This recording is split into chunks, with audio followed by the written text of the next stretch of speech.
Doctor साहब ने कहा कि सुंदरकांड की उपयोगिता की जो बात है, तो सुंदरकांड में अगर हम लोग अध्ययन करते हैं सुंदरकांड का, तो प्रत्येक चौपाई बहुत ही अधिक ज्ञान देती है। और संपूर्ण जो रामायण है, यह रामायण हमें जीवन जीने की कला सिखाता है कि एक पिता का क्या कर्तव्य है, एक पुत्र का क्या कर्तव्य है, एक भाई का क्या कर्तव्य है, एक पत्नी का क्या कर्तव्य है, एक पति का क्या कर्तव्य है, एक राजा का क्या कर्तव्य है। सबके कर्तव्यों को सिखाता है। अर्थात यह अधिकार और कर्तव्य दोनों की बड़ी अच्छी व्याख्या गोस्वामी तुलसीदास जी किए हैं। इसलिए रामायण प्रत्येक व्यक्ति को पढ़ना और समझना चाहिए। आइए, हम लोग जिस क्रम में चल रहे थे, सुंदरकांड के प्रसंगों का ही अध्ययन कर रहे थे। प्रसंग हम लोग जहाँ से विराम किए थे, बीच में सावन आ गया था, थोड़ा हम भी गला वगैरह से डिस्टर्ब थे, तो पूरी जाके खा रहे थे। तो अब हम लोग प्रसंग में थे कि हनुमान जी और विभीषण जी का मिलन हुआ है। हनुमान जी और विभीषण जी का मिलन हुआ है। यह मिलन दो भक्तों का मिलन है। देखिए, ध्यान दीजिए, जब दो समान विचार वालों का मिलन होता है तो दोनों बड़ा आनंदित होते हैं। चाहे दो गुण वाले मिले, चाहे दो अवगुण वाले मिले। अति सुंदर। शाम को देखेंगे तो ठेके पर भी बड़ा अवगुण वालों का भी जो साथ होता है, उनको भी बड़ा आनंद आता है। तो समान गुण वालों को भी बड़ा आनंद आता है। दोनों संत और दोनों भक्त मिले हैं। अब दोनों भक्ति की समानता होते हुए भी एक अंतर है। क्या अंतर है? हनुमान जी महाराज अपने इष्ट का दर्शन प्राप्त कर चुके हैं, श्री राम जी से मिल चुके हैं, उनके चरण रज को ले चुके हैं। इसलिए उनके अंदर उत्साह है, उनके अंदर अब कोई अभिलाषा नहीं है, वो परम आनंद में है। लेकिन अभी विभीषण जी अपने इष्ट से मिले नहीं हैं, इसलिए उनके अंदर अधीरता भी आ जाती है। अगर किसी भक्त के अंदर अपने इष्ट के प्रति लगाव है, प्रेम है, अधीरता आती है, परंतु टिकती नहीं। यह गोस्वामी तुलसीदास इस चौपाई में बड़ा अच्छा लिखे हैं विभीषण की तरफ से।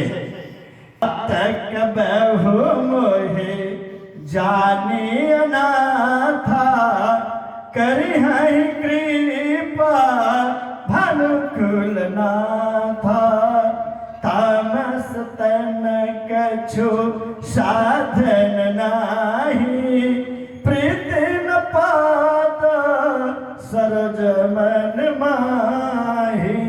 परंतु यह अधीरता यही खत्म हो जाती है। आगे क्या कहते हैं? अब मोहि भार भरस हनुमंता, बिनु हरि कृपा मिले नहीं संता, जो रघुवीर अनुग्रह के ना, तो तुम मोहि दरस हठ दीना, तो तुम मोहि दरस हठ दीना। देखिए, पुलिस का नाती, वृषस्वा ऋषि का पुत्र, दशानन का भाई, जो कि नीति शास्त्र में, ज्ञान में, धर्म शास्त्र में, भक्ति में सबसे निपुण है, वो क्या कहता है कि मैं अनाथ हूं। इतने के बाद भी क्यों अनाथ कहते हैं विभीषण जी? इसको समझना होगा। आत्मा तब तक अनाथ है जब तक परमात्मा को पा नहीं लेती है। आत्मा का लक्ष्य किसको प्राप्त करना है? परमात्मा को प्राप्त करना है। और परमात्मा के मिलने पर ही परमानंद की प्राप्ति होती है।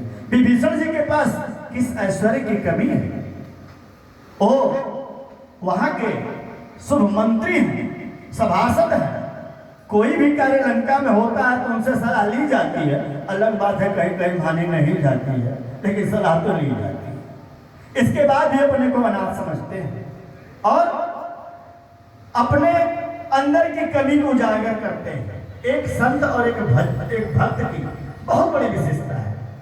वह अपने कमियों की तरफ देखता है, गुण की तरफ नहीं देखता है।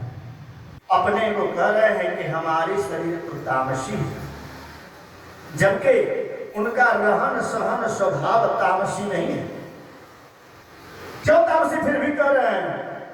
क्योंकि तामसी लोगों के बीच रहते हैं तो सन का कुछ असर पड़ सकता है, शायद इसी संभावना से विष्णु जी ऐसा कह रहे हैं, जबकि वो तामसी नहीं है। और एक बात कह रहे हैं कि मैंने प्रभु को प्राप्त करने के लिए कोई प्रयास भी नहीं किया।